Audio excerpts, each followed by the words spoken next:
एक आदमी और उसकी पत्नी चिड़िया घर घूमने गए। वहां उन्होंने देखा कि एक बंदर अपनी मादा के साथ बड़े जोश से खेल रहा था। ये देखकर पत्नी ने पति से कहा, देखो कितना रोमांटिक जानवर है, अपनी मादा के साथ कितना प्यार से खेल रहा है। पति चुप रहा। तभी दोनों आगे बढ़े तो उन्हें शेर का पिंजरा दिखा। वहां उन्होंने देखा कि शेर और शेरनी ही बड़े आराम से बैठे थे। खामोश शेर एक कोने में अकेला बैठा था, जैसे शेरनी का कोई अस्तित्व ही नहीं। पत्नी ने पति से कहा, कैसे जानवर है, बिल्कुल अलग ही बैठा है, जैसे शेरनी को जनता ही नहीं। इनका आपस में बिल्कुल प्यार नहीं लगता।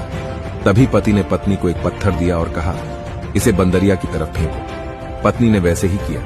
उसने जैसे ही पत्थर फेंका, वह बंदर झट से अपनी मादा को छोड़कर अपनी जान बचाने के लिए पेड़ पर चढ़ गया। पति ने पत्नी को एक और पत्थर दिया और कहा, अब इसे शेरनी की तरफ फेंको।